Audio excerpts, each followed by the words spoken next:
People always think we're attacking NASA, and we're actually NASA enthusiasts when it comes right down to it, right? We're space enthusiasts. We want accountability. We want disclosure. We want to see what's actually there, and we will accept the limitations. We'll support the limitations on what's capable of doing.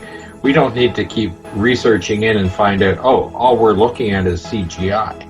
If you can't do it, say so.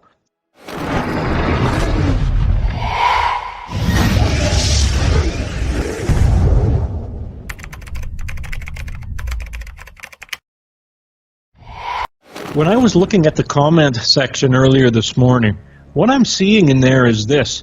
People are actually saying that they're seeing a big difference between this Artemis and the Apollo photography in the videos, because number one, we're not seeing anything really on Artemis as we were on Apollo. But then one fellow also was looking at it this way: what we're seeing is reality now. What we've seen in the past is all fantasy. It's all just make-believe. Now what has to happen is our brains have to rewire themselves to reality, because now we're seeing reality, and what we were seeing in the past was unreality. So now it looks fake to us. Well, there's so many inconsistencies between 1969 moon landing and what you're seeing today as an unmanned craft, number one. Yep. Number two, it's taking 6 days to get to the moon and 6 days to get back. And that doesn't make any sense at all to me. Now we're seeing what's real. It's taking 6 days to get there, not 3. They said that 50 years ago it was going to take 3 days to get there. What happened with the mathematics? Who did the calculations? This is on free return. They're not underpowered. It's not like they're using a different type of injection on there. They do a burn, they get up to speed, and then they coast the rest of the way. Where is the difference in this? Yeah, and another thing, over on BitChute, one guy made a comment. He said another thing that was interesting to him was that Elon Musk has cameras placed everywhere, in the engine bays, by the engines, outside of the craft, everywhere. And he has cameras for every view, every angle you can possibly get. We don't see that with Artemis 1, and yet they say that there's 24 cameras on board of this. Where are they? They're supposed to have one on the end of one of these solar panel arrays on Orion. We're told that's how you get the pictures showing the Earth and the Moon in the same shot. Well, that says maybe, but if they can put a camera on the edge of a solar panel array, which has to be unfolded from the craft once they're up in orbit, you'd think they would be able to do rather more, as you say, rather like Elon Musk has done. You've got cameras everywhere. They've got a wonderful system of showing what's going on. Even when it goes wrong, they still show it. But with NASA, no, they tell us they put the cameras there, but they don't show any pictures from them. Well, not that I've seen. And you get the story of the photographers who had cameras placed near the launch site, and they weren't allowed to go and collect the cameras. I was watching Fraser Crane, who's a NASA supporter, and he works at a university in British Columbia. And he was talking about the lack of photographs and lack of video coming back from the craft itself. That's really what we would expect in a real show. Why would they put cameras all over the place like they did on Apollo? I mean, they photographed everything. They might as well have taken a little camera and put it in a capsule and swallowed it so that you could get the innards as it's traveling through the system and right out the backside. That's the way that was done with Apollo. Now we don't see any of that. And where are all these cameras? There's no video from any of these cameras. They were saying that some of those cameras were independent. And I don't know what that means, what they're saying when they mean independent. If they're independent cameras, then we're not seeing any independent video or photographs coming from those cameras. We don't see any live streaming video. What you're looking at is animation. What they're calling about live stream is just the distance from the moon, the speed they're traveling, and the distance from the Earth. And it's called live tracking, but it's not live video. Everything they're showing is animations in there. And then when you look at the different images that they're showing on the flyby, I was watching Dr. Becky as well, her videos on the Artemis program, right? She said they came in within 80 miles of the surface. of the closest on there, and another one saying they only got within 1,000 miles of the surface. And that's showing the flyby with the moon that looks like just a potato, a fuzzy potato. It's not even in focus. And the little wee tiny Earth behind it. And then the next shot, the Earth is gigantic again. It doesn't make any sense that they're doing this. And what I'd like to say is that people that are watching our videos, we're not attacking NASA. What we want is full disclosure. We would get behind and support NASA if they gave us full disclosure on exactly what they're doing. We want to know where the limits are. And Artemis right now is showing us that they're not disclosing anything. They're not giving us a live video feed. They're not giving us any of the actual thing. They're not talking about that solar flare that, of course, will have damaged that machine. It probably will have damaged the communications.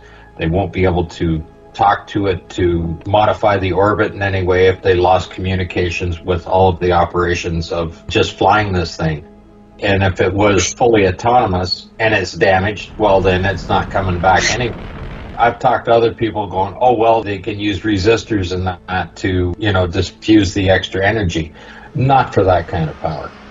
The energy that's being produced by a solar flare when it's crossing from one side of that vehicle to the other inside, it's more like a lightning blast, the kind of lightning blast that splits a tree in half. That's the kind of thing, and there's no way to ground it when you're in space. That energy just builds and crosses through all of the electrical components in there. They're going to be damaged. Why don't they just come up and say, yeah, we had a solar flare, we lost communications, they don't have any, not even the live tracking now, right? So whether they were controlling it from the ground or it was autonomous, if it's damaged, it's not going anywhere. And if it's in orbit around the moon, eventually it's going to crash onto the moon. The gravitational pull will pull it in. Because it is an elliptical orbit, it's going to get sucked in. And this thing about 6 days, they need to disclose what the difference is in this. Because if they're doing it with an initial boost of engine power to get up to speed and coast the rest of the way, and they're going to need to be at a certain speed to come into orbit, or same on return. I mean, it's easy, it's downhill all the way, right, when you're coming back. But they do that thing, they're coming in at 25,000 miles an hour. Well, if they're coming in at the same speed, it should take the same length of time to get from the moon back to the Earth. But now it's going to take 6 days. Doesn't make sense. Good point, because the spacecraft has to reach escape velocity to be able to escape the gravitational attraction of the Earth. And it's fair enough that they accelerate to the 25,000 miles an hour speed of escape velocity and then switch the motors off, because they will, as you say, coast from there on. If they need to speed up or they need to change direction, they have to fire up the rockets again. That's right. If it's going to take 16 days, that means that they didn't reach escape velocity.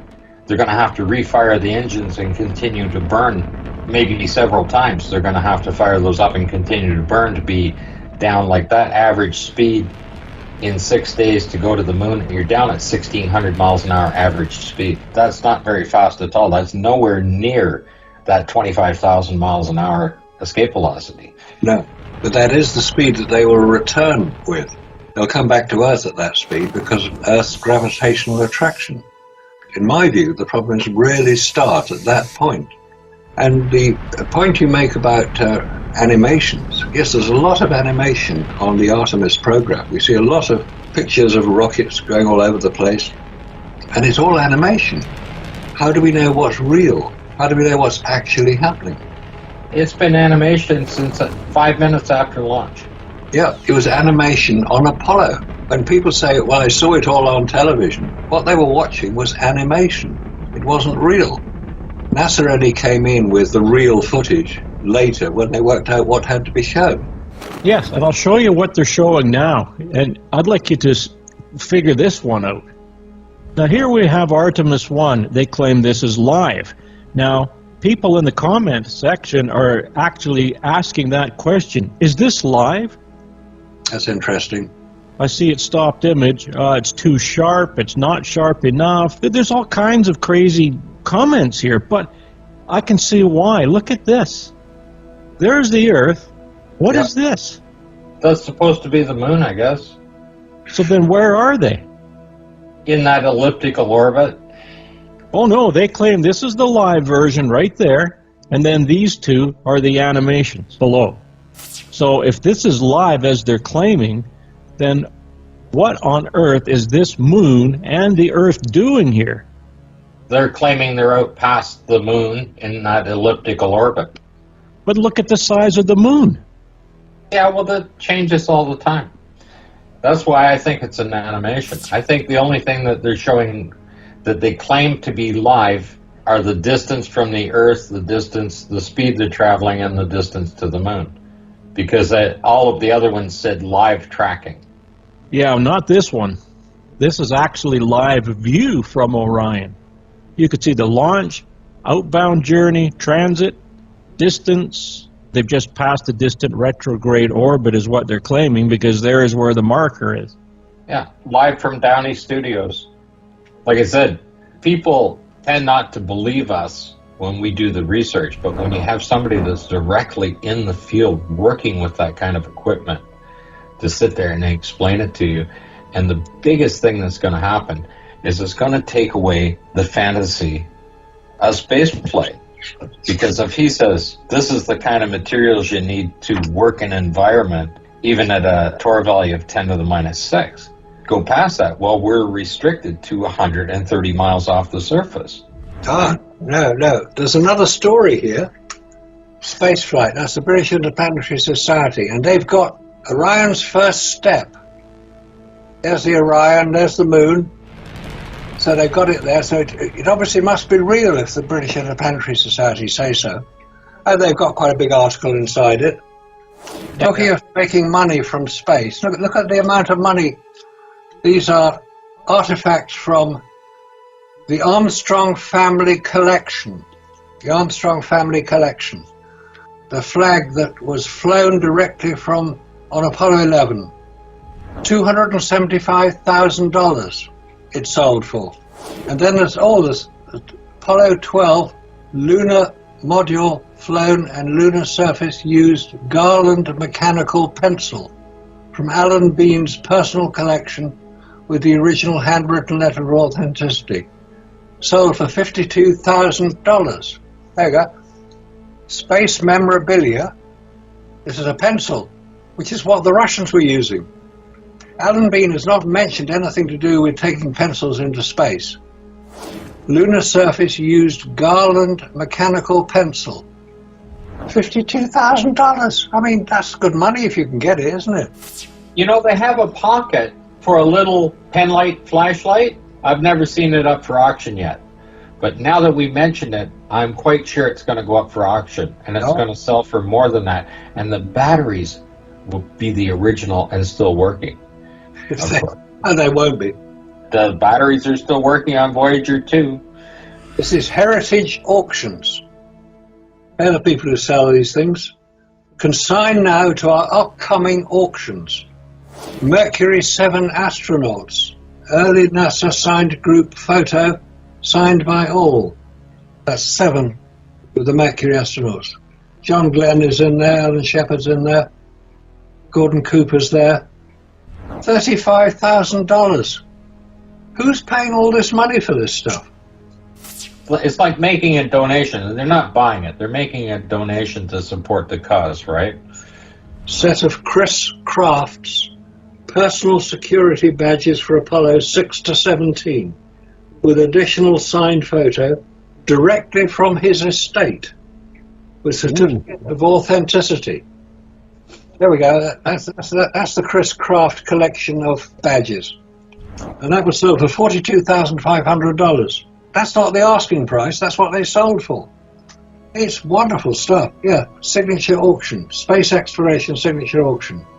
June 2023, this was. So obviously it's ongoing, these auctions. And it's a very good way for astronauts to enhance their pension. By selling off the bits and pieces that they brought back with them. Well, it sells for more money if they claim that they brought something back and they kept for themselves and it's in their estate. That's the authenticity. That makes it special, like when Cernan died and, they discovered something he brought back and kept for himself. That little bag of things that Neil Armstrong brought back, found in his closet. Yeah. And that came up, and that was sold off as well. So somebody made some good money out of that. Of course, Alan Bean's moon dust in his paintings. Go out in the backyard and grab some more moon dust. I guess it could have come from Hawaii when he was on holidays, who knows. Wherever he was getting it from. Same place I got mine from, I expect. Yeah, except the stuff he's using came from a landfill. And everybody wants used dirt from a landfill in their paintings. Can you imagine how mad people are going to be if they ever find that out? I won't criticize him as an artist. He's quite a good artist in his own way. Once they find out that all this stuff has been taken from a landfill, that $58,000 painting or that $200,000 painting of Alan Bean's is going to be worthless. As a matter of fact, it will be tossed into the trash to be found by somebody else in 50 years. It's an absolute shame. Like, the one thing I guess we get criticized the most for is the fact that we're not deniers. We want reality. We want to know where the line is. Like, if we can only go 50 miles off the surface and that's it, then that's it. If we can go 70 and that's it, that's it. It's not just the radiation, but the vacuum. Vacuum alone, when you start looking at the force of that vacuum and what it does to materials, especially man-made materials, and then you have the radiation and the temperature and you have the energy, the consumption of energy and everything else that's happening, there's nothing long-term out there because the vacuum is breaking down every material. They're not going to stay up there for a long period of time. And of course, then you have to have a pressurized environment for people to be in and put it into that vacuum, the structure of that machine itself, to keep it secure. And then you have a micrometeor going to damage that. I don't see anything long-term, even in low Earth orbit, for human beings. And of course, we have fantasized about it and faked it for so long that people just go, well, that can't be. It's been happening. They're doing this and this and this. For the Artemis program to sit there and have a half a dozen solar mass ejections, which basically ripped apart the magnetic field of the Van Allen belts, and they come back and don't even mention it. There was 3, like I put that chart up there. There's 3 in, like, today. Yep. 3 or 4 while they're coming back. And what are they going to say? Oh, we got lucky? We just missed it? No, it didn't. It's the luck of Apollo. Remember that? That's right. But they don't even mention that. And then they show the live with the skip re-entry where the thing's already hanging at 100,000 feet and going, now it's going to go into a skip re-entry. We're going to lose communication, and then the camera goes off.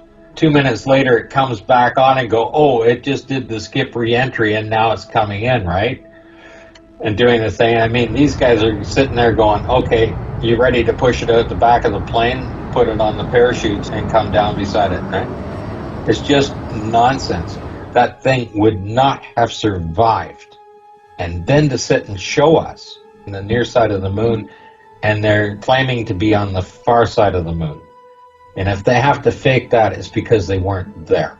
That launch was horrible. The speed and everything else they've got on there could not have made orbit. The main boosters, the solid fuel boosters, were, what, 1 minute and 40 seconds, and they were gone. And they weren't anywhere near its speed, not even the speed of what Apollo was doing at that kind of thing. And on top of that, if they bring that back, the absorbed radiation for the solar ejections that happened over that time period, that is just a toxic piece of radioactive garbage that they've got in their hands. And what are they going to do? They're going to put it in the museum. And they just write that off as well. Oh, we got something that doesn't absorb radiation. Just write it off. I don't know why they do that. Like I said, I put the chart up there just for the month of December, right? Well, it's running 29 of them. Some of them not so severe, but other ones are. But when you have multiples, that one that was multiple just before they came back, like before they hit re-entry, they went through one that took the Van Allen belts and completely disrupted the magnetic field. And then 2 more pushing it through, and the auroras have been absolutely brilliant. And the power outages were in China down through Australia.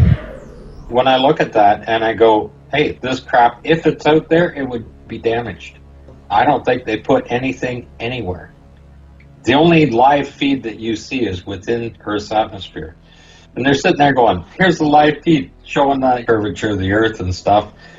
And you can see that from a balloon at 100,000 feet. And they say, oh, in a minute and 43 seconds, it's going to do a skip re-entry. I don't think so. I was just trying to show on this one the difference between this Orion capsule and the one in December 2014, which is covered in heat shields. This one isn't. They're shooting a camera out the window. Yeah, exactly. If they're claiming that the skin is thicker and has more radiation protection, it still has windows. There's the capsule in the sea. It's got windows in it. Where's the heat shield on the capsule? It was supposed to be covered in heat shield, including the windows.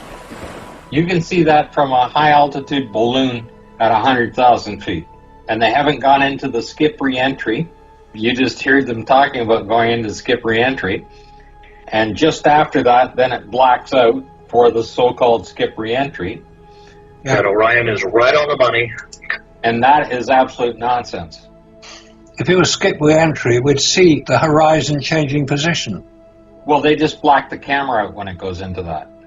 Probably because they'll say it's the plasma. They're saying they're going into blackout as soon as they get the plasma heating up around it. But the height of that you're looking at, I've seen images of high-altitude balloons show the same image as that. Well, of course they do. 20 miles up, 100,000 feet. They're going 25,000 miles an hour coming in for a skip re-entry. So even if they're a minute away, they're 20,000 miles out farther, right? Doesn't make sense. And they haven't gone into skip re-entry. And they're traveling at 25,000 miles an hour. You're going to see something out that window, aren't you? You would expect so, yes. At 25,000 miles an hour, you're going to see something. You don't see anything. That's just floating there.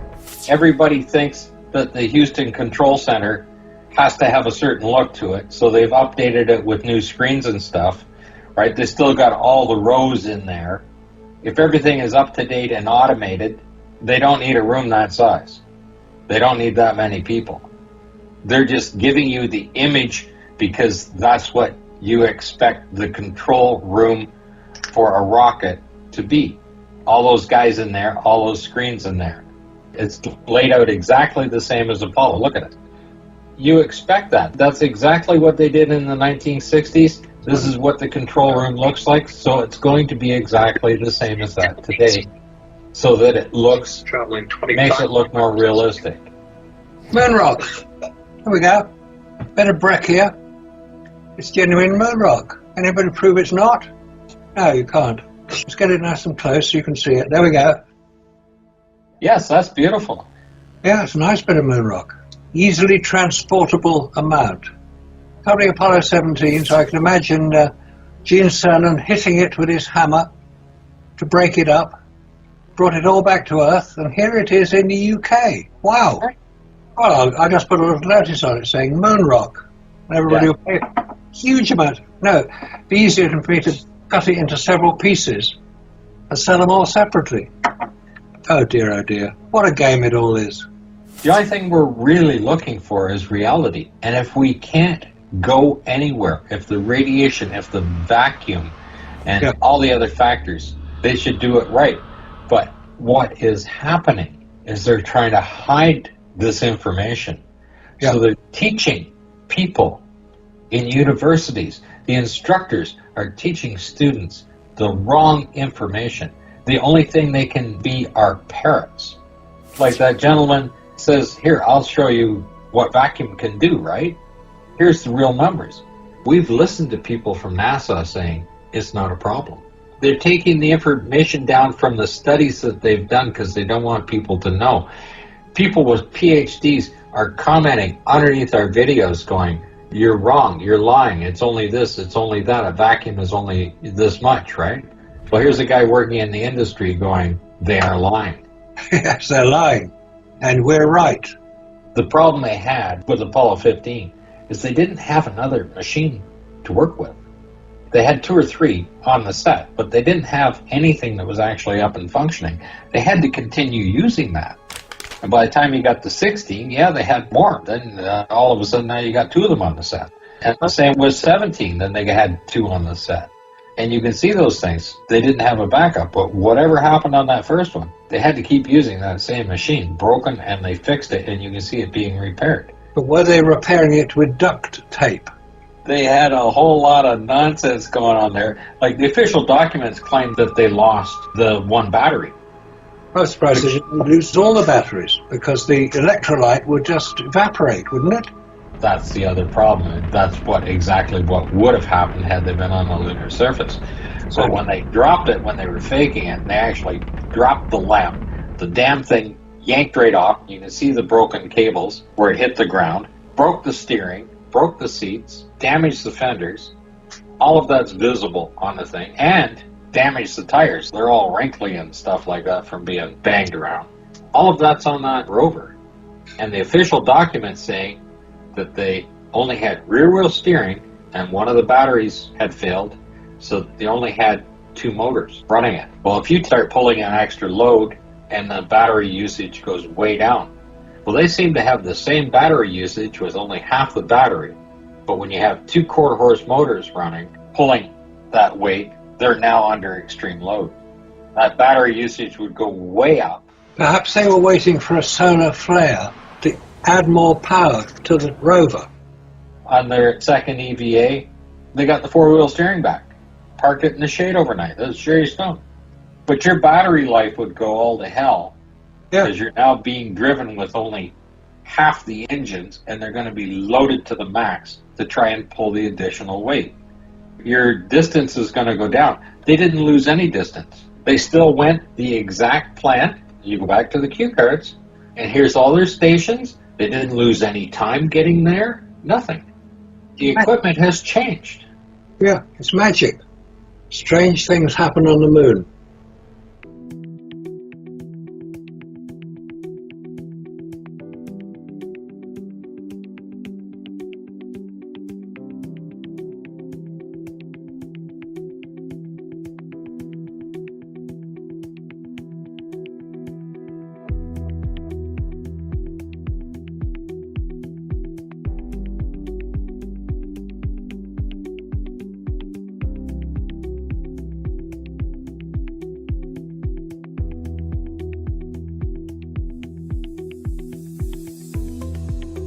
He's doing a Marcel Marceau.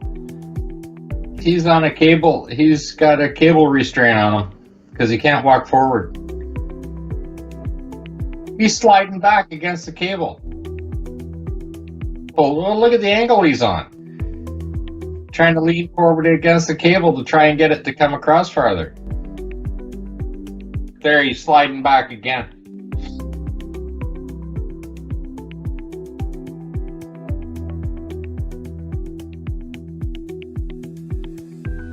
Well, he's leaning against the cable right there.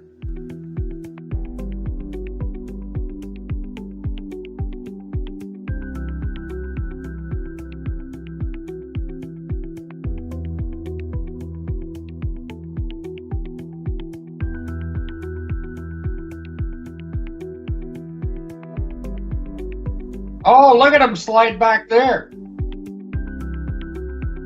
Oh my God. That is great. He's getting dragged by that cable and it won't come forward for him. Look at how far he has to lean to get some traction there. Look at how far his leg's back. Look at it. He's getting dragged back there. Oh my God.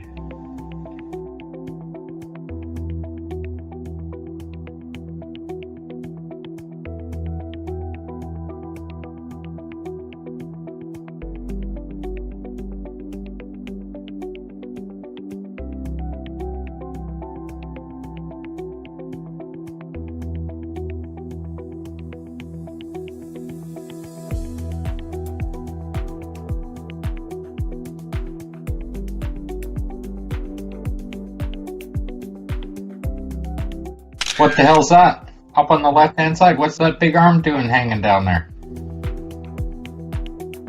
There's so much garbage on the ground everywhere.